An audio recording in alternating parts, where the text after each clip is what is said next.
السلام علیکم ورحمۃ اللہ وبرکاتہ۔ الحمد للہ رب العالمین والعاقبۃ للمتقین والصلاة والسلام علی سید الانبیاء والمرسلین اما بعد فاعوذ باللہ من الشیطان الرجیم بسم اللہ الرحمن الرحیم یا ایہا الذین آمنوا توبوا الی اللہ توبۃ نصوحا صدق اللہ مولانا العلی العظیم۔ وعدہ توحید کے متوالو، شمع رسالت کے پروانوں، غوث و خواجہ اور رضا کے چاہنے والوں، آئیے سب سے پہلے ہم اور آپ نہایت ہی ادب اور احترام کے ساتھ اپنے اور ساری کائنات کے مرکز عقیدت جناب محمد الرسول اللہ صلی اللہ تعالی علیہ وسلم کی بارگاہ بے کس پناہ میں جس طرح سے میں آپ کو پڑھاؤں میرے ساتھ مل کر بآواز بلند ہدیہ غلامی درود و سلام کے انداز میں پیش کریں۔ پڑھیں الصلاۃ والسلام علیک یا رسول اللہ،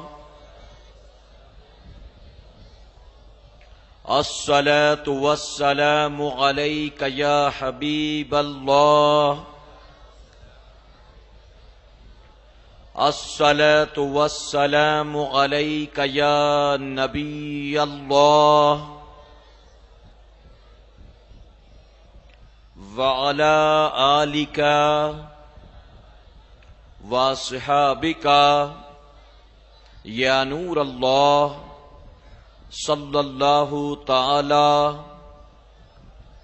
علیہ وسلم۔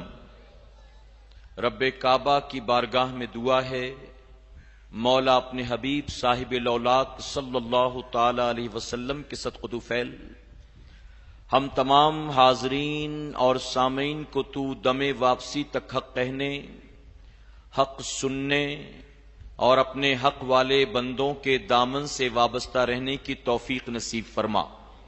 ساتھ ہی بارگاہ رب العزت میں دعا ہے کہ مولا ہم گناہگاروں سیاہکاروں کو، ہمارے والدین کو اور ہماری قیامت تک آنے والی تمام نسلوں کو صحیح معنوں میں غوث و خواجہ اور رضا سے محبت کی توفیق نصیب فرما، اور اپنے ان محبوبین کی محبتوں کا صلہ ہمیں دنیا اور آخرت دونوں جہاں میں نصیب فرما۔ جا زندگی مدینے سے جھونکے ہوا کے لا، جا زندگی مدینے سے جھونکے ہوا کے لا، شاید حضور ہم سے خفا ہے منا کے لا۔ جا زندگی مدینے سے جھونکے ہوا کے لا، شاید حضور ہم سے خفا ہے منا کے لا۔ کچھ ہم بھی اپنا چہرہ باطن سنوار لیں، کچھ ہم بھی اپنا چہرہ باطن سنوار لیں، بو بکر سے کچھ آئینے عشق و وفا کے لا، شاید حضور ہم سے خفا ہے منا کے لا۔ دنیا بہت ہی تنگ مسلمان پہ ہو گئی، دنیا بہت ہی تنگ مسلمان پہ ہو گئی، فاروق کے زمانے کے نقشے اٹھا کے لا، شاید حضور ہم سے خفا ہے منا کے لا۔ محروم کر دیا ہمیں جن سے نگاہ نے، محروم کر دیا ہمیں جن سے نگاہ نے، عثمان سے وہ زاویے شرم و حیا کے لا، شاید حضور ہم سے خفا ہے منا کے لا۔ مغرب میں مارا مارا نہ پھر اے گدائے علم، مغرب میں مارا مارا نہ پھر اے گدائے علم، دروازے علی سے تو خیرات جا کے لا، شاید حضور ہم سے خفا ہے منا کے لا۔ باطل سے دب رہی ہے پھر امت رسول کی، باطل سے دب رہی ہے پھر امت رسول کی، باطل سے دب رہی ہے پھر امت رسول کی، منظر ذرا حسین سے کچھ کربلا کے لا، منظر ذرا حسین سے کچھ کربلا کے لا، شاید حضور ہم سے خفا ہے منا کے لا، شاید حضور ہم سے خفا ہے منا کے لا۔ میرے پیارے آقا علیہ الصلوۃ والتسلیم کے پیر دیوانوں، عالمی تحریک سنی دعوت اسلامی اور غریب نواز کمیٹی کی زیر اہتمام اس 2 روزہ عظیم الشان روح پرور سالانہ سنی اجتماع کا آج دوسرا دن ہے، اور آج کا یہ اجتماع صبح 10 بجے سے اب تک مسلسل جاری و ساری ہے۔ وہ لوگ جو دور دراز سے اپنے گاؤں اپنے علاقے سے یہاں چل کر آئے ہیں، میں آپ تمام کا خیر مقدم کرتا ہوں اور دل کی گہرائیوں کے ساتھ آپ سب کے آنے پر آپ کو مبارکباد دیتا ہوں اور دعا کرتا ہوں کہ اللہ رب العزت آپ تمام کا آنا اور اس بابرکت محفل سجانے والوں کا سجانا قبول فرمائے۔ میرے پیارے آقا علیہ الصلوۃ والتسلیم کے پیر دیوانوں، میں نے قرآن مقدس کی جس آیت کریمہ کی تلاوت کا شرف حاصل کیا، اس کا مفہوم ہے رب تبارک تعالیٰ ارشاد فرماتا ہے، اے ایمان والو اللہ کی بارگاہ میں سچی توبہ کرو، ایسی توبہ جو توبت نصوحہ ہو، نصیحت آمیز توبہ ہو، سچی توبہ ہو۔ آپ اور ہم اچھی طرح سے جانتے ہیں کہ کوئی بھی انسان، میں صرف مسلمان کی بات نہیں کرتا بلکہ کوئی بھی انسان دنیا کا کسی بھی مکتب فکر کا ماننے والا ہو، دنیا کے کسی خطے میں رہنے والا ہو، کسی بھی مذہب کو فالو کرتا ہو، پڑھا لکھا ہو بے پڑھا لکھا ہو، دولت مند ہو یا غریب غربا میں سے ہو، کوئی بھی ہرگز یہ دعویٰ نہیں کر سکتا کہ میں نے آج تک کبھی کوئی گناہ نہیں کیا۔ بلکہ میرے پیارے آقا علیہ الصلوۃ والتسلیم کے پیر دیوانوں، میں پوری ذمہ داری کے ساتھ کہنا چاہوں گا، جو نیچے بیٹھے ہیں یقیناً ان کے دامنوں میں بھی گناہوں کے داغ دھبے ہیں، اور جو اوپر بیٹھے ہیں ان کے دامن بھی گناہوں سے داغدار ہیں۔ چونکہ شیطان ہمارا کھلا ہوا دشمن ہے، ہم چاہیں نہ چاہیں اس کے باوجود ہم سے گناہ ہوتے ہیں، انسان چاہے نہ چاہے اس سے گناہوں کے کام سرزد ہوتے ہیں۔ میرے پیارے آقا علیہ الصلوۃ والتسلیم کے پیر دیوانوں، جب شیطان مردود کے گلے میں لعنت کا طوق ڈال کر اسے زمین کی طرف بھیجا گیا تو نکلتے نکلتے اس نے رب کی بارگاہ میں یہی کہا تھا، اے اللہ تو نے آدم کی وجہ سے مجھ کو جنت سے نکالا ہے، اب میں آدم کی اولاد کو جنت میں نہیں جانے دوں گا۔ رب تبارک تعالیٰ نے فرمایا کہ ظالم تو کیا کرے گا؟ تو رب کی بارگاہ میں عرض کرتا ہے کہ مولا آدم کی وجہ سے مجھے جنت سے نکالا گیا، اب میں ان کی اولاد کو چاروں طرف سے گھیروں گا، کبھی سامنے سے آ کر ان کے دل میں وسوسات پیدا کروں گا، کبھی پیچھے سے آ کر انہیں صراط مستقیم سے ہٹاؤں گا، کبھی دائیں جانب سے آؤں گا ان سے تیری نافرمانی کرواؤں گا، کبھی بائیں جانب سے آؤں گا ان سے تیرے نبیوں کی نافرمانی کرواؤں گا۔ ان کے باپ کی وجہ سے مجھے جنت سے نکالا گیا، اب میں انہیں جنت میں نہیں جانے دوں گا، میں ان کو چاروں طرف سے گھیرے رکھوں گا، ان سے زندگی بھر گناہ کے کام کرواؤں گا، ان سے تیری نافرمانی کرواؤں گا، ان سے تیرے انبیاء کی ناراضگی والے کام کرواؤں گا۔ تو جانتے ہو رب تبارک تعالیٰ نے کیا جواب؟ جا شیطان مردود، میں نے تجھے قیامت تک کی مہلت دے دی، تو میرے بندوں کو گھیرے گا، تو میرے بندوں کو گناہ کی طرف آمادہ کرے گا، تو میرے بندوں سے میری اور میرے نبیوں کی نافرمانی کروائے گا۔ جا 4 سمتیں میں نے تیرے حوالے کر دی، یہ 4 سمتیں تیری ہیں، 2 سمتیں میری ہیں۔ پوری زندگی میرا بندہ تیرے وسوسات میں مبتلا ہو کر، تیرے مکر و فریب میں مبتلا ہو کر میری نافرمانی کرے گا، گناہ پر گناہ کرے گا، میری ناراضگی والے کام کرے گا، لیکن میں بھی وعدہ کرتا ہوں یہ 4 سمتیں تیری ہیں، 2 سمتیں میری ہیں۔ اگر میرا بندہ زندگی بھر گناہ کرنے کے بعد ایک بار اپنی پیشانی کو سجدے میں زمین پر رکھ دے گا اور ہاتھ آسمان کی طرف دعا کے انگلی اٹھائے گا، میں بھی وعدہ کرتا ہوں اپنے بندے کے زندگی بھر کے گناہوں کو معاف کر دوں گا، اس کی ہر خطا کو معاف کر دوں گا۔ اے سرکار مدینہ علیہ الصلوۃ والتسلیم کے پیر دیوانوں، رب تبارک تعالیٰ نے اپنے بندوں کو حکم دیا، اے میرے بندوں جب تم سے کوئی گناہ ہو جائے جائے تم میری رحمت سے مایوس نہ ہونا، تم میری رحمت سے نا امید نہ ہونا، میں نے توبہ کی قبولیت کا دروازہ کھولے رکھا ہے، اگر تم سے کبھی کوئی گناہ ہو جائے میری بارگاہ میں سچے دل سے توبہ کرنا۔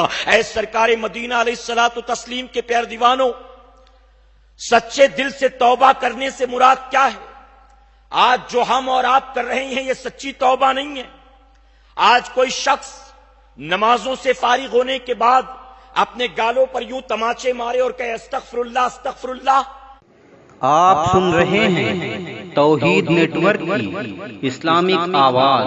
توحید network international Islamic YouTube channel. یقیناً یہ سچی توبہ نہیں۔ کوئی ہر نماز کے بعد ایک تسبیح دانے گھمائے اور 100 بار کہے استغفر اللہ استغفر اللہ استغفر اللہ، یقیناً یہ سچی توبہ نہیں۔ کوئی اپنے کانوں کو صبح شام مروڑے اور کہے استغفر اللہ، یہ سچی توبہ نہیں۔ اسے رسمی توبہ تو کہی جا سکتی ہے، سچی توبہ اسے نہیں کہتے۔ سچی توبہ کسے کہتے ہیں؟ صوفیاء اکرام نے اپنے اپنے اعتبار سے لکھا۔ ایک صحابی رسول حضرت معاذ بن جبل رضی اللہ عنہ آپ فرماتے ہیں سچی توبہ سے مراد یہ ہے کہ بندہ جس گناہ سے توبہ کر لے، جیسے جانور کا دودھ دوہنے کے بعد اس کا تھن میں دوبارہ جانا ناممکن ہوتا ہے، اسی طرح سے بندہ جب کسی گناہ سے سچی توبہ کر لے تو اس گناہ کی طرف پلٹ کر اس کا جانا یہ اس کے لیے بالکل ناممکن ہوا کرتا ہے۔ اسے کہتے سچی توبہ۔ نمازوں کے بعد کانوں کو مروڑنا، صبح شام تسبیح کے دانے پھیرنا، اپنے ہاتھوں سے اپنے گالوں پر تماچے مارنا، یہ سچی توبہ نہیں۔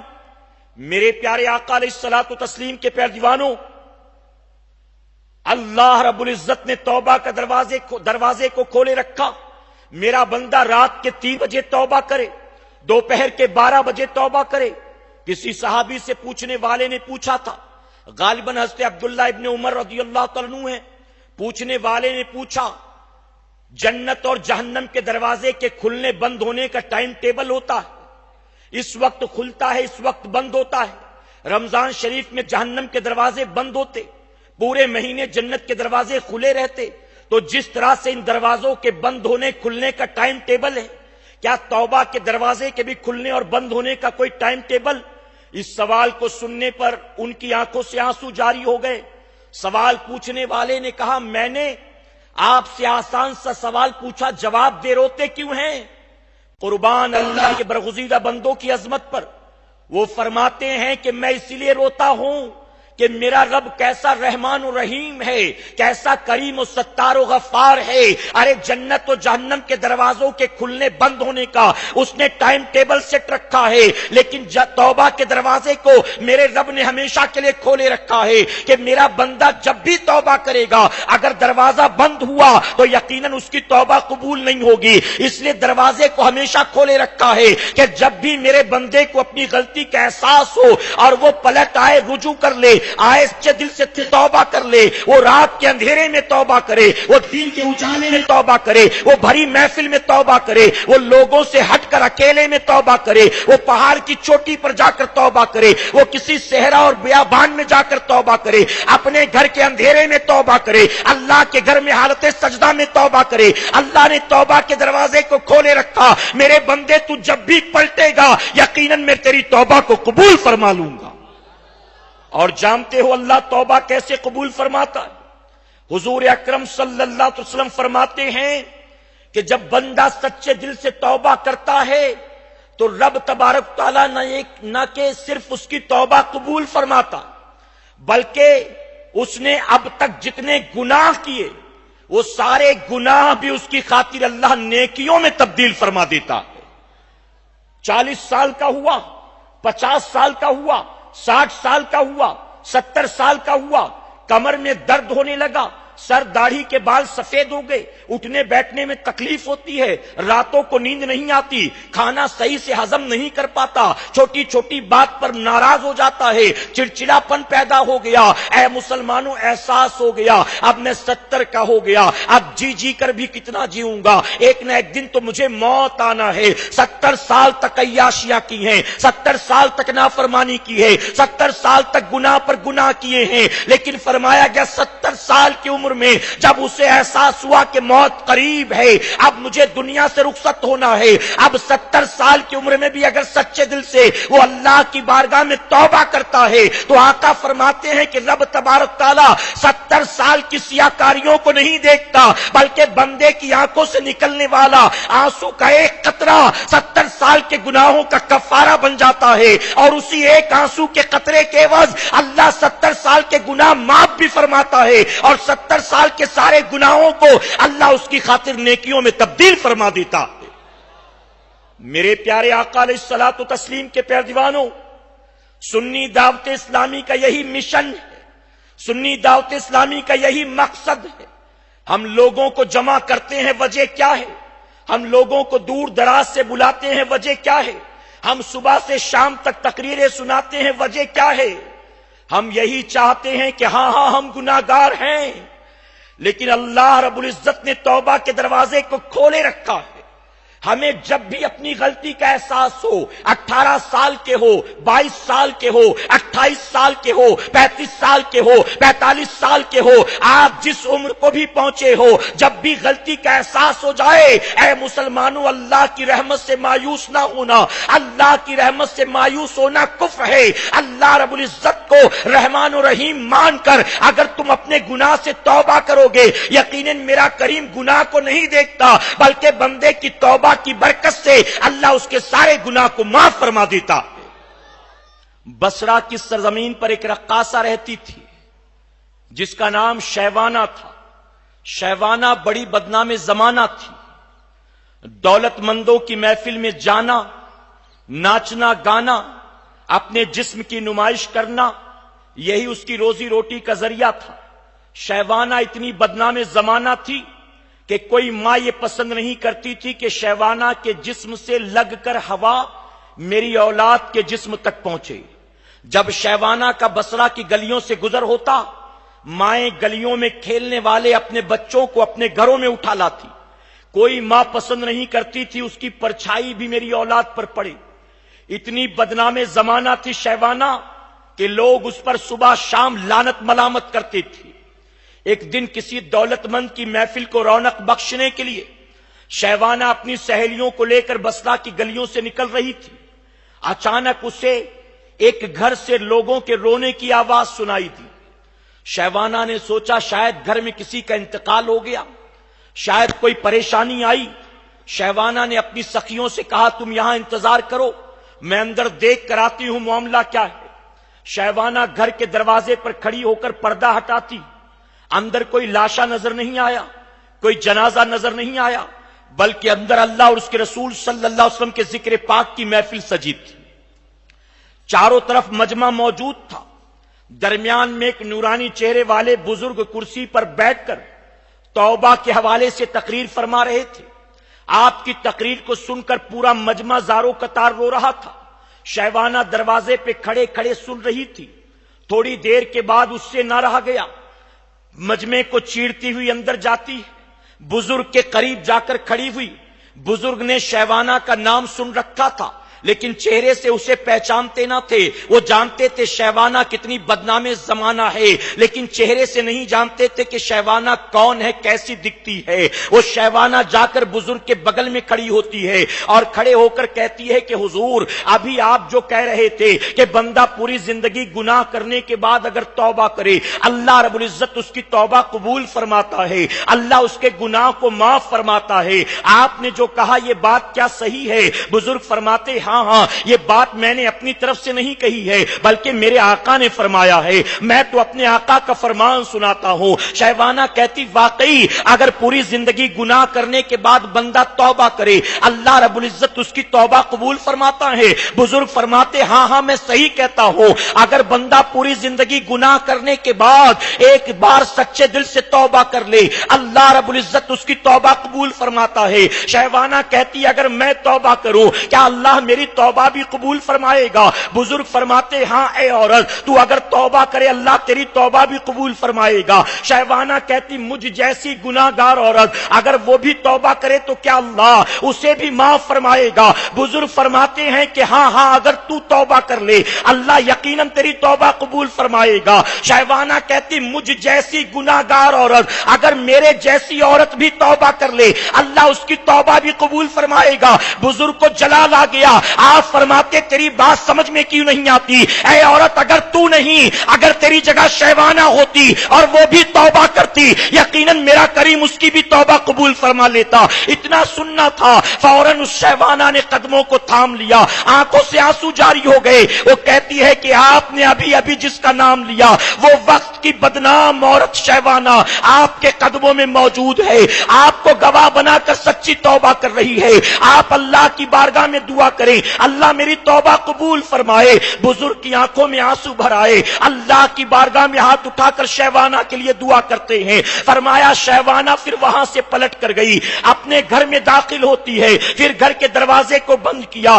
وہ دن تھا کہ شہوانہ کا انتقال ہوا، اس کے چہرے کو کسی غیر محرم نے نہیں دیکھا ہے۔ شہوانہ نے جب توبہ کرنے کے بعد دروازہ بند کیا، اس کا دروازہ اس کے انتقال کے بعد اس کا جنازہ نکالنے کے لیے کھولا گیا ہے، اور کل تک وہ شہوانہ جو بدنام زمانہ تھی موت آنے سے پہلے اللہ نے اسے اپنی برگزیدہ بندیوں میں شامل فرما لیا ہے۔ اے سرکار مدینہ کے پیارے دیوانوں، ہم اللہ کی شان رحیمی کا اندازہ نہیں لگا سکتے، اللہ کی شان کریمی کا اندازہ نہیں لگا سکتے۔ ہاں ہم سب کے دامن گناہوں سے داغدار ہیں، لیکن یقیناً ہم اپنے رب کی بارگاہ میں اگر سچے دل سے توبہ کریں گے ہمارا گناہ کتنا بھی بڑا کیوں نہ ہو اللہ ہماری توبہ ضرور قبول فرمائے گا۔ ایک نوجوان صحابی حضور اکرم صلی اللہ علیہ وسلم کی بارگاہ میں حاضر ہوئے، عرض کرتے ہیں آقا میں نے بڑے گناہ کیے، اے آقا میں چاہتا ہوں کہ میرا رب مجھے معاف فرما دے، میں نے بہت گناہ کیے ہیں۔ آقا فرماتے ہیں تمہارا گناہ کیا درختوں کے پتوں سے زیادہ ہے؟ عرض کرتے ہاں میرا گناہ درختوں کے پتوں سے بھی زیادہ ہے۔ آقا فرماتے تمہارا گناہ کیا بتاؤ آسمان کے ستاروں سے بھی زیادہ ہے؟ عرض کرتے ہاں میرا گناہ آسمان کے ستاروں سے بھی زیادہ ہے۔ آقا فرماتے تمہارا گناہ کیا سمندر کی لہروں اور اس کی جھاگ سے بھی زیادہ ہے؟ عرض کرتے ہاں آقا میرا گناہ سمندر کی لہروں اور اس کی جھاگ سے بھی زیادہ ہے۔ آقا آخر میں فرماتے ہیں کیا تیرا گناہ اللہ کی رحمت سے زیادہ ہے؟ بے ساختہ پکار اٹھے اے آقا میرا گناہ کتنا بھی زیادہ کیوں نہ ہو لیکن اللہ کی رحمت سے زیادہ نہیں ہے۔ آقا فرماتے جب تیرا گناہ اللہ کی رحمت سے زیادہ نہیں ہے تو جا اللہ کی بارگاہ میں توبہ کر، یقیناً تو نے کتنے بھی گناہ کیے میرا کریم تیری توبہ ضرور قبول فرمائے گا۔ میرے پیارے آقا علیہ الصلوۃ والتسلیم کے پیارے دیوانوں، سیدنا موسیٰ علیہ السلام کا زمانہ، آسمان سے بارش نہیں ہو رہی، لوگ ایک ایک قطرے پانی کے لیے پریشان، دعائیں کر کر کے تھک گئے، آسمان سے بارش نہیں ہوتی۔ تنگ آ کر پہنچے حضرت موسیٰ علیہ السلام کی بارگاہ میں، ساری کی ساری قوم جمع ہو گئی آپ کے دروازے پر۔ لوگوں نے موسیٰ علیہ السلام سے دعا کی درخواست کی، اللہ کے نبی آپ ہمارے لیے دعا کریں اللہ آسمان سے بارش نازل کرے، جانور پیاس سے مر رہے ہیں، اب اگر بارش نہ ہوئی۔ آپ سن رہے ہیں توحید نیٹ ورک کی اسلامک آواز، Tawheed network international Islamic YouTube channel. تو ہم بھی مارے جائیں گے، ہمارے بیوی بچے بھی مارے جائیں گے۔ موسیٰ علیہ السلام اپنی ساری قوم کو لے کر ایک کھلے میدان میں پہنچتے، اللہ رب العزت کی بارگاہ میں ہاتھ اٹھا کر دعا کی۔ آپ فرماتے میں دعا کرتا ہوں تم سب آمین کہنا۔ آپ اللہ کی بارگاہ میں دعا کرتے ہیں کہ مولا اپنے بندوں کو بچا، آسمان سے بارش نازل فرما، اپنے بندوں پر رحم کر۔ رب تبارک تعالیٰ فرماتا ہے موسیٰ اس وقت تیرے سامنے جو لوگ موجود ہیں ان لوگوں میں ایک میرا نافرمان بھی موجود ہے، 40 سال سے وہ میری نافرمانی کر رہا ہے، یہ آسمان سے جو بارش کو میں نے روکا ہے یہ اسی کی بدعمالیوں کا نتیجہ ہے۔ اے موسیٰ اس بد عمل سے کہہ دو، اس گناہگار سے کہہ دو وہ آبادی کو چھوڑ کر چلا جائے، وہ چلا جائے گا، میں وعدہ کرتا ہوں آسمان سے بارش نازل کروں گا۔ اے موسیٰ اس سے کہو کہ وہ نکل جائے آبادی سے۔ یہاں اے مسلمانوں میں ایک بات کہنا چاہوں گا، اگر آج آسمان سے بارش نہیں ہوتی تو اس کا مطلب یہ نہیں ہے کہ اللہ کے خزانوں میں کوئی کمی آ گئی یا اللہ کے پاس معاذ اللہ پانی کی کوئی کمی آ گئی۔ نہیں، میرے رب کے خزانے میں کوئی کمی نہیں آئی۔ آج اگر بارش نہیں ہوتی ہے تو رب کے خزانوں کی کمی کا نتیجہ نہیں ہے، ہمارے گناہوں کی زیادتی کا نتیجہ ہے۔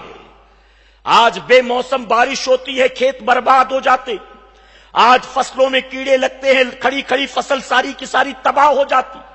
آج شدت سے زیادہ گرمی ہوتی ہے، سردی بھی زیادہ، بارش کا نام و نشان نہیں، پورا کا پورا سیزن نکل جاتا۔ کیا وجہ ہے؟ اے مسلمانوں، دنیا سے شکوہ شکایت کرنے سے بہتر کتنا اچھا ہوتا ہم اپنے گریبان میں جھانکتے اور اپنے رب کی بارگاہ میں سچی توبہ کرتے۔ اے میرے کریم، تو نے بارش کو روکا ہے، میں جانتا ہوں ہماری بدعمالیوں کا نتیجہ ہے۔ رجوع کرنے کے بجائے ہم نے اللہ سے شکایت کرنی شروع کر دی۔ موسیٰ علیہ السلام سے رب نے فرمایا موسیٰ اس سے کہو وہ آبادی کو چھوڑ کر چلا جائے، میں بارش نازل کروں گا۔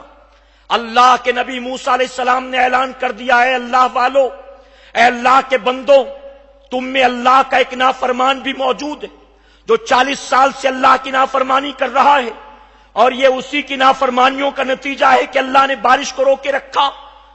اگر وہ چلا جائے گا بستی کو چھوڑ کر، اللہ نے وعدہ کیا ہے کہ وہ بارش نازل کرے گا۔ وہ کون ہے میں نہیں جانتا، وہ کون ہے تم نہیں جانتے، لیکن وہ کون ہے وہ خود اچھی طرح سے جانتا ہے۔ اسی لیے میں کہتا ہوں کہ وہ آبادی چھوڑ کر چلا جائے۔ اب جانتے ہو لوگ ایک دوسرے کو دیکھتے تھے کہ بھلا کون ہے، دیکھے کہاں سے کون نکلتا ہے، دیکھے کون وہ وقت کا بدبخت نکلتا ہے۔ سارے ایک دوسرے کو حیرت سے دیکھتے تھے، کوئی نہیں جانتا تھا کہ وہ بندہ ہے کون، لیکن وہ بندہ تو اچھی طرح سے جانتا تھا کہ بات میری ہو رہی ہے، نکلنے کے لیے مجھ سے کہا جا رہا ہے۔ جانتے ہو اس بندے نے کیا کیا؟ نہ وہ آبادی سے باہر نکلتا ہے، نہ گالوں پر تماچے مارتا ہے، نہ استغفر اللہ کا ورد کرتا ہے، نہ اپنے کانوں کو مروڑتا ہے، بلکہ سر کو جھکاتا ہے شرم و ندامت کے ساتھ اور رب کی بارگاہ میں سچے دل سے توبہ کرتا ہے۔ اے اللہ، 40 سال تک میں تیری نافرمانی کرتا رہا، لیکن تو نے میرے عیبوں پر پردہ ڈالے رکھا، تو نے میرے گناہوں پر پردہ ڈالے رکھا۔ میں تیری نافرمانی پر نافرمانی کرتا تھا، پھر بھی تو مجھے کھلا رہا تھا، مجھے پلا رہا تھا، مجھے راتوں کو سونے کے بعد پھر صبح اٹھا رہا تھا۔ اے اللہ، آج تک تیرے ان بندوں کو نہیں معلوم میں ہی وہ تیرا گناہگار و سیاکار بندہ ہوں۔ آج تیرے نبی نے اعلان کر دیا ہے، اب میں اگر نکل کر جاؤں گا یہ سب میرے گناہ کے گواہ ہو جائیں گے، میں ان کے سامنے رسوا ہو جاؤں گا، میں ان کے سامنے ذلیل و خوار ہو جاؤں گا۔ اے اللہ، میں تجھے گواہ بنا کر سچے دل سے توبہ کرتا ہوں اور میں تیری بارگاہ میں وعدہ کرتا ہوں، آج اپنے نبی موسیٰ علیہ السلام کی آنکھوں میں مجھے رسوا ہونے سے تو بچا لے، آج اس بڑے مجمع میں تو مجھے ذلیل ہونے سے بچا لے۔ اے اللہ، میں وعدہ کرتا ہوں آج اگر تو نے مجھے رسوائی اور ذلت سے بچا لیا، آج کے بعد کبھی تیری نافرمانی نہیں کروں گا۔ وہ بندہ سر جھکائے اپنے دل ہی دل میں اللہ کی بارگاہ میں توبہ کر رہا تھا، اچانک بادل امڑ دھمڑ کر آئے ہیں اور پورے مجمع پر بارش شروع ہو گئی ہے۔ اللہ اکبر! اللہ کے نبی موسیٰ علیہ السلام بھی پریشان ہے، وہاں موجود لوگ بھی پریشان ہیں، ایک بندہ نکلا نہیں، کوئی نکل کر گیا نہیں، آخر بارش کہاں سے آ گئی؟ موسیٰ علیہ السلام نے رب کی بارگاہ میں عرض کیا، اے اللہ، تو نے تو حکم دیا تھا وہ بندہ نکلے گا تو تو بارش نازل کرے گا، یہاں کوئی نکل کر جاتا نظر نہیں آیا، پھر آخر مولا بارش کیسے ہو گئی؟ تو جانتے ہو رب تبارک تعالیٰ کیا فرماتا ہے؟ رب تبارک تعالیٰ فرماتا ہے، اے موسیٰ سن لے، کل تک جس کے گناہوں کی وجہ سے میں نے بارش کو روکے رکھا تھا، آج اسی کی سچی توبہ کی برکت سے میں نے آسمان سے بارش نازل کر دی ہے، اسی کی سچی توبہ کی برکت سے میں نے آسمان سے پانی برسایا ہے۔ اللہ اکبر! اتنا سننا تھا موسیٰ علیہ السلام رب کی بارگاہ میں عرض کرتے، پروردگار، کم سے کم کوئی نہیں جانتا، تو مجھے تو بتا دے اس مجمع میں وہ کون ہے جس نے سچی توبہ کی، وہ کون ہے جس کی دعاؤں کی برکت سے تو نے آسمان سے بارش نازل کیا۔ مولا، میں تو دیکھ لوں کہ بندہ کون ہے۔ جانتے ہو رب نے کیا فرمایا؟ رب نے فرمایا، موسیٰ، جب کل تک وہ میری نافرمانی کر رہا تھا میں نے اسے رسوا نہیں کیا، اب تو توبہ کر چکا ہے، میں اسے رسوا کیسے کر سکتا ہوں؟ میرے پیارے آقا کے پیارے دیوانوں، یہ ہے میرے رب کی شان رحیمی، یہ ہے میرے رب کی شان کریمی۔ جانتے ہو وہ کیسا رحمان و رحیم؟ اللہ اکبر! ایک بت پرست، ایک مشرک گھر کے اندر ایک بت بنا رکھا تھا، پتھر کا بت جس کی باپ دادا پردادا سارے پوجا کرتے آئے۔ اس کے باطل معبود کا نام صنم تھا۔ منتیں مانگتا تو صنم سے مانگتا، ذکر کرتا تو صنم کا کرتا، آرتی پوجا پاٹ کرتا تو اسی پتھر کے بت کی کرتا۔ ایک مرتبہ مالا جپ رہا تھا اس کے نام کی، یا صنم یا صنم یا صنم یا صنم یا صنم کرتے کرتے ایک بار غلطی سے زبان سے یا سمد نکل گیا۔ اللہ اکبر! جیسے ہی یا سمد کہنا تھا، رب کی رحمتیں پکار اٹھی، لبیک یا عبدی، لبیک یا عبدی، لبیک یا عبدی۔ فرشتوں نے رب کی بارگاہ میں عرض کیا، مولا اس نے تجھے نہیں بلایا ہے، یہ تو اپنے باطل معبود کو بلاتا تھا، یہ تو پتھر کے بت کو بلاتا تھا۔ صنم صنم کرتے کرتے غلطی سے تیرا نام زبان پر آ گیا۔ رب تبارک تعالیٰ فرماتا ہے، فرشتوں غلطی سے صحیح میرے بندے نے ایک بار پکارا تو ہے، اب اس کی پکار پر میں لبیک نہ کہوں میری رحمت کو حیا آتی ہے۔ اے مسلمانوں ذرا سوچو، کیا ہم اس کی شان کریمی کا اندازہ لگا سکتے؟ کیا اس کی شان رحیمی کا اندازہ لگا سکتے؟ آؤ دیکھو میرا رب کیسے توبہ قبول کرتا ہے اپنے بندوں کی، آؤ ذرا دیکھو۔ بنی اسرائیل میں ایک شخص تھا جس کا نام کفل تھا۔ حضور اکرم صلی اللہ علیہ وسلم اپنے صحابہ کے سامنے کفل کا واقعہ بیان کرتے ہیں، فرماتے ہیں اتنا بدترین انسان تھا، اللہ رب العزت نے دولت سے نوازا، لیکن اللہ کی دی ہوئی دولت کو اللہ کی ناراضگی اور اللہ کی نافرمانی مول لینے میں خرچ کرتا تھا۔ کفل کوئی گناہ ایسا نہیں تھا جو اس نے نہ کیا ہو۔ ہر رات ایک عورت کو بازار سے خرید کر لاتا، رات بھر اس کے ساتھ بدکاری کرتا اور صبح اس کو پیسے دے کر روانہ کرتا۔ رات اسی طرح سے گزرتی تھی کفل کی۔ حضور اکرم صلی اللہ علیہ وسلم فرماتے ہیں کہ ایک رات بازار سے ایک عورت کو 60 دینار پر سودا طے کر کے اپنے ساتھ گھر لایا۔ 60 دینار جانتے ہیں آج کی مارکیٹ ویلو کیا ہے اس کی؟ 6 لاکھ روپے تقریباً۔ 60 دینار سے مراد آج کے دور میں 6 لاکھ۔ کتنا بڑا عیاش تھا، کتنا بڑا عیاش! ایک رات کے لیے آج کے اعتبار سے 6 لاکھ روپے خرچ کرتا تھا۔ اتنا تو آج کے شاید نچنیے گویے بھی خرچ نہیں کرتے ہوں گے، اتنا تو آج کے نام نہاد جو مسلمان کہلانے والے فلم سٹار سے وہ بھی نہیں خرچ کرتے ہوں گے۔ کتنا بڑا عیاش تھا اپنے دور کا! 6 لاکھ روپے۔ لڑکی کو گھر کے کمرے میں لایا، بٹھایا، دروازہ بند کر کے اندر گیا تیار ہونے، چینج کر کے تیار ہو کر واپس آیا۔ آنے کے بعد اس لڑکی کے ہاتھ کو پکڑا، جیسے ہی ہاتھ پکڑنا تھا پورے اس لڑکی کے جسم پر کپ کپی طاری ہو گئی، وہ تھر تھر کانپنے لگی۔ کفل نے اس کا ہاتھ چھوڑ دیا، چھوڑنے کے بعد کہا، اے عورت روتی کیوں ہے، کانپتی کیوں ہے؟ میں جبرن تجھے اٹھا کر تو نہیں لایا، تجھے بہلا فسلا کر تو نہیں لایا، میں تجھے جھانسے اور دھوکے سے تو نہیں لایا، میں تجھ سے باقاعدہ سودا طے کر کے تجھے یہاں لایا ہوں، تو اپنی مرضی سے میرے ساتھ یہاں آئی، پھر یہ معاملہ کیا ہے تیرا؟ جیسے خوشی خوشی میں یہ سب کچھ کرنے کو تیار، ایسے ہی راضی خوشی تو بھی یہ کرنے کو تیار ہو۔ جانتے ہو اس لڑکی کی زبان سے کیا نکلا؟ وہ لڑکی کہتی ہے کہ اے وقت کے دولت مند سن لے، یہ کام جو آج میں کرنے جا رہی ہوں اللہ گواہ ہے، آج سے پہلے میں نے کبھی یہ کام نہیں کیا، تو یہ کرتا ہے اپنے شوق کی بنیاد، آج میں اس راستے پر آئی ہوں اپنی مجبوریوں کی بنیاد۔ سن لے کس وجہ سے میں آج تیری چوکٹ پر پہنچی ہوں، کس وجہ سے آج میں اس راستے پر لگی ہوں۔ اے انسان سن لے، میرے 3 چھوٹے چھوٹے بچے ہیں، ہم 3 دن کے بھوکے ہیں، ہمارے گھر میں کچھ کھانے پینے کا انتظام نہیں ہے، اپنی بھوک تو میں برداشت کر سکتی ہوں لیکن مجھ سے بچوں کی بھوک برداشت نہیں ہوتی، مجھ سے بچوں کا رونا نہیں دیکھا جاتا، مجھ سے کے بچوں کا بھوک میں تڑپنا نہیں دیکھا جاتا. جب میرے پاس کوئی اور راستہ نہ نکلا تو میں اپنے آپ کو اس گناہ کے راستے پر چلا بیٹھی, اور آج اس لیے میں یہاں پر آئی ہوں. اے نوجوان, آج یقیناً تو مجھے مال دے گا, اس مال سے میرے بچوں کا پیٹ تو بھر جائے گا, لیکن میں یہ سوچ کر روتی ہوں کل قیامت کے دن اگر اس گناہ کے سبب میرے رب نے میری پکڑ کر لی تو پھر میرا پرسان حال کون ہوگا؟ اللہ کی پکڑ سے بچانے والا کون ہوگا؟ اللہ اکبر. اس عورت کی زبان سے نکلنے والے ان کلمات نے اس قفل کے دل میں انقلاب برپا کر دیا. وہ بے ساختہ پکار اٹھا, ارے تو 3 دن سے بھوکی ہے, تیرے بچے 3 دن سے بھوکے ہیں, تیرے گھر میں کھانے کو ایک دانہ نہیں ہے, اس کے باوجود تیرے خوف خدا کا یہ عالم ہے, اللہ کے ڈر سے تو اتنا کانپتی ہے, قیامت کے حساب کتاب کو یاد کر کے تو روتی ہے.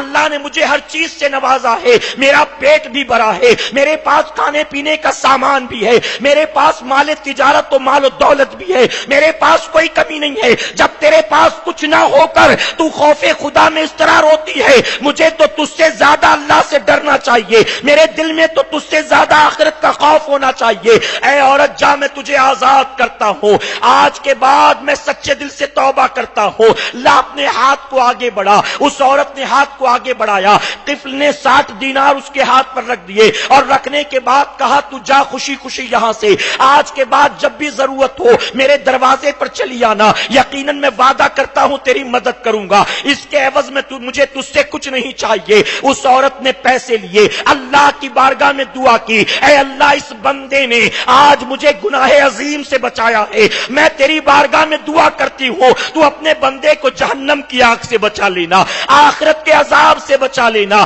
اس غریب عورت نے دعا کے چند کلمات کہے, اس کے بعد دروازہ کھولا, باہر نکل گئی. اس عورت کا بھی جانا تھا. حضرت اسرائیل علیہ السلام قفل کے کمرے میں آتے ہیں, انہوں نے قفل کی روح کو قبض کر لیا, اس کی روح کو نکال لیا گیا. صبح ہونے سے پہلے بستی میں شور ہو گیا, قفل مارا گیا, قفل مارا گیا, قفل مارا گیا. لوگوں نے میٹنگ بلائی, اور میٹنگ بلانے کے بعد طے کیا یہ بڑی خوشی کی بات ہے, آج زمین کا بوجھ ہلکا ہو گیا, آج اللہ کا نافرمان دنیا سے رخصت ہوا. سارے لوگوں نے مل کر طے کیا ہم اس کو غسل نہیں دیں گے, ہم کفن دفن نہیں کریں گے, ہم اس کا جنازہ نہیں اٹھائیں گے, ہم اس کو قبر میں نہیں دفنائیں گے, بلکہ قفل جیسے گناہگار کا انجام یہ ہوگا ہم اس کی لاش کو اٹھا کر کوڑے کرکٹ کے ڈھیر پر ڈال دیں گے, تاکہ گلی کے کتے اس کی لاش کو کھائیں, تاکہ چرند پرند اس کی لاش کو نوچیں, اور قیامت تک آنے والے انسانوں کو پتا چلے اللہ کے نافرمان کا کیا انجام ہوتا ہے. یہاں گاؤں والے طے کر رہے تھے,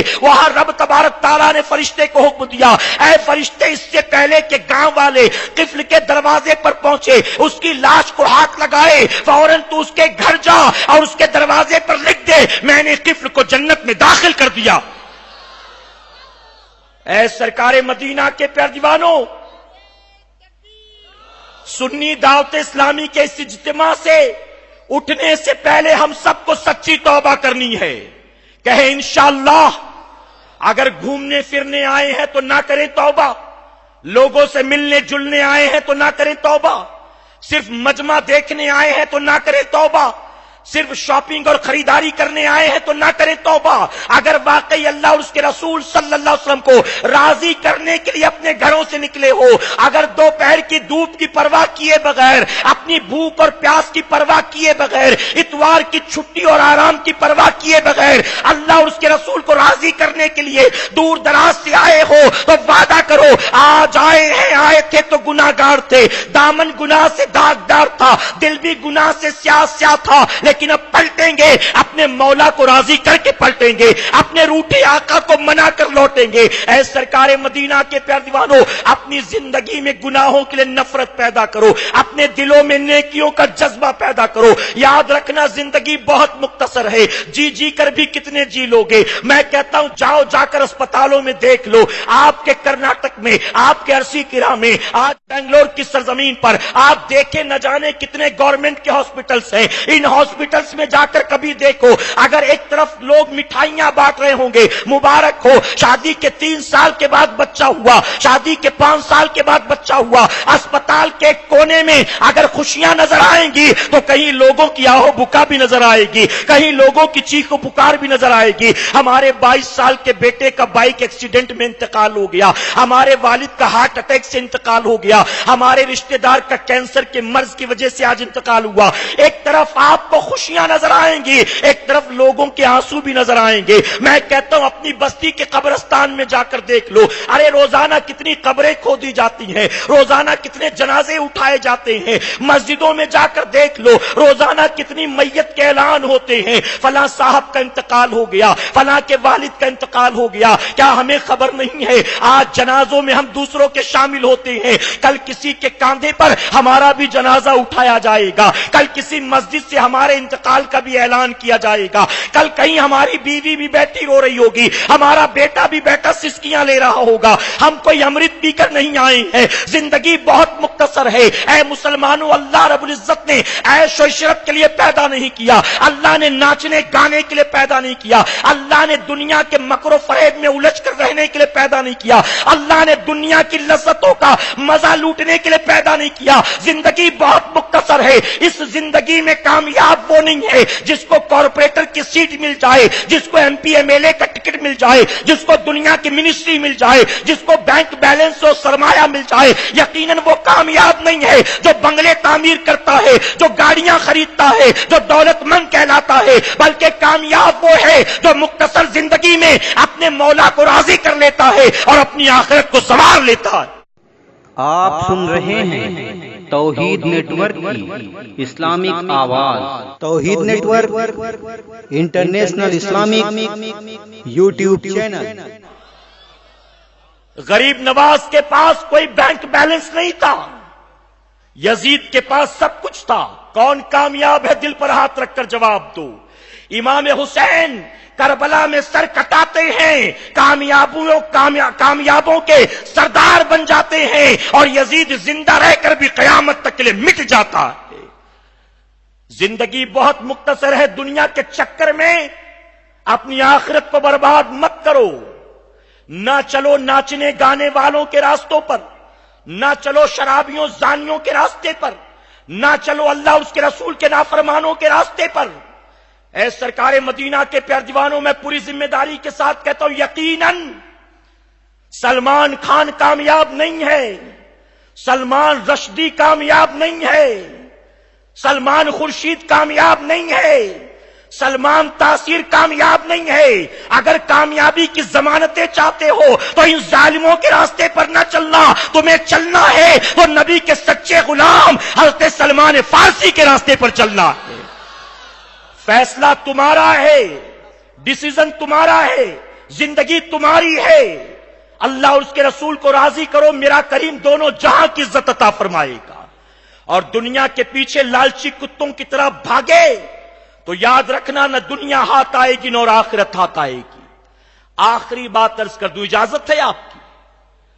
سیدنا عمر فاروق اعظم رضی اللہ تعالیٰ عنہ, آپ نے اپنے یہاں ایک غلام کو نوکری پر رکھا تھا, جس غلام کی ڈیوٹی یہ تھی, کام یہ تھا کہ ہر شام وہ گھر آتا, دروازے پر دستک دیتا, آپ دروازہ کھولتے تو وہ آپ کو موت کی یاد دلاتا. موت کی یاد, اے عمر یقیناً خلافت ایک دن چلی جائے گی, یقیناً تو بھی دنیا فانی سے ایک دن رخصت ہو جائے گا, یقیناً یہ خوبصورت لمبا چوڑا جسم مٹی میں جانے والا ہے. اے عمر سب کچھ ختم ہوگا, ہر زندہ چیز کو موت آنی. وہ ہر شام آ کر یہ باتیں کہتا. سیدنا عمر فاروق اعظم زاروں قطار روتے. آپ نے اس کو نوکری پر رکھا تھا اسی کام کے لیے, ہر مہینے تنخواہ دیتے, خوشی خوشی چلا جاتا. ایک دن جب وہ آیا تو سیدنا عمر فاروق اعظم نے اس سے کہا, آج تم اپنا سارا حساب کتاب کر لو, کل سے تمہیں کر نہیں آنا. اس شخص نے عرض کیا کہ امیر المومنین کیا کوئی غلطی ہو گئی, کیا کوئی گستاخی ہو گئی, کیا آپ کو مجھ سے بہتر بھی کوئی مل گیا, مجھے نوکری سے کیوں نکالتے, وجہ کیا ہے؟ تو سیدنا عمر فاروق اعظم رضی اللہ تعالیٰ نے اپنی داڑھی میں موجود ایک سفید بال کی طرف اشارہ کیا اور اشارہ کر کے فرماتے ہیں کہ اب تجھے روزانہ آ کر مجھے موت کی یاد دلانے کی ضرورت نہیں ہے. اب میری داڑھی کا یہ پہلا بال سفید ہو گیا ہے, یہ بال مجھے خود کبھی چین سے بیٹھنے نہیں دے گا, یہ بال مجھے ہمیشہ خود موت کی یاد دلاتا رہے گا. آج داڑیاں سفید ہو گئی، اللہ داڑھی سجانے کی توفیق نہیں دیتا. داڑیاں سفید ہو گئی، داڑھی منڈا کے گھوم رہے ہیں. داڑھی منڈا کے داڑیاں سفید ہو گئی، نماز کی توفیق نہیں ہو رہی. داڑیاں سفید ہو گئی، بیوی بے پردہ آج بھی گھومتی ہے. بیٹے آوارہ ہیں، خود بھی جھوٹا ہے، خود بھی بے نمازی ہے. اے سرکار مدینہ کے پیروانوں، بہت مختصر زندگی. آج اٹھنے سے پہلے ہم سب کو سچی توبہ کرنی ہے، کہیں انشاءاللہ. اور سچی توبہ رسمن توبہ نہیں. داڑیاں منڈانے والے توبہ کریں، اور داڑیاں منڈانے والے اگر سچی توبہ کریں گے تو سچی توبہ یہ نہیں ہے کہ آج توبہ کر کے پلٹا اور پھر کل چہرے پر ریزر پھیرتا ہے، پھر کل سیلون میں داڑھی منڈانے کے لیے لائن لگا کر کھڑا ہے، بلکہ داڑھی منڈاتا تھا، سچی توبہ کر لی. اب آقا کی سنت ہے مسلمانوں، جان جاتی ہو چلی جائے، نوکری چھوٹتی ہو چھوٹ جائے، کالج میں کوئی دوستی کرتا ہو نہ کرے، لیکن چہرے سے داڑھی نہیں منڈا آئیں گے. یہ ہے سچی توبہ. کل تک نمازی نہیں تھا، آج غلطی کا احساس ہوا، اب سچی توبہ کر لی. اب سچی توبہ یہ ہے، ٹرین چھوٹتی ہو چھوٹے، فلائٹ مس ہوتی ہے مس ہو، باس نوکری سے نکالتا ہو نکالے، لیکن اب نمازیں قضا نہیں ہوں گی. اس کی وجہ کہ رزاق دنیا کا کوئی عیسائی نہیں ہے، رزاق دنیا کا کوئی یہودی نہیں ہے، رزاق دنیا کا کوئی انسان نہیں ہے. اللہ رب العزت ہی رزاق ہے، وہی ساری کائنات کو کھلاتا پلاتا ہے. اگر ہم سجدوں کے پابند ہوں گے، ہماری روزی میں یقیناً وہ برکتیں نازل فرمائے گا. ہم سب کو سچی توبہ کرنا ہے. ماں باپ کے نافرمان سچی توبہ کریں گے، سود پر پیسہ لینے والے سچی توبہ کریں گے، بات بات پر جھوٹ بولنے والے سچی توبہ کریں گے، اپنی ہر بات کو مکمل کرنے سے پہلے اسے گالیوں سے سجانے والے سچی توبہ کریں گے، ایک مسلمان کی غیبت و چغلی میں ہمیشہ ملوث رہنے والے سچی توبہ کریں گے، اپنے بھائی کو اطمینان سے کھاتا پیتا دیکھ کر اسے حسد اور کینہ رکھنے والے سچی توبہ کریں گے، اپنی بہنوں کو گندی نظروں سے دیکھنے والے سچی توبہ کریں گے. اے سرکار مدینہ کے پیروانوں، اگر سچی توبہ کریں گے تو سچی توبہ سے مراد یہ ہے، ہم جس گناہ سے توبہ کریں گے اب زندگی بھر کبھی اس گناہ کی طرف ہم پلٹ کر نہیں جائیں گے. اللہ اپنے محبوب پاک کے صدقہ دفعل ہمیں آپ کو سب کو سچی توبہ کرنے کی توفیق عطا فرمائے. درمیان گفتگو مجھ سے جانے انجانے میں کسی طرح کی غلطی رہ گئی، آپ سب کو گواہ بنا کر میں سچے دل سے توبہ کرتا ہوں. رب میری توبہ قبول فرمائے اور ہماری محفل کو قیامت میں ہمارے لیے، ہمارے والدین کے لیے بخشش و نجات ذریعہ بنائے. وما علینا الا البلاغ. السلام علیکم.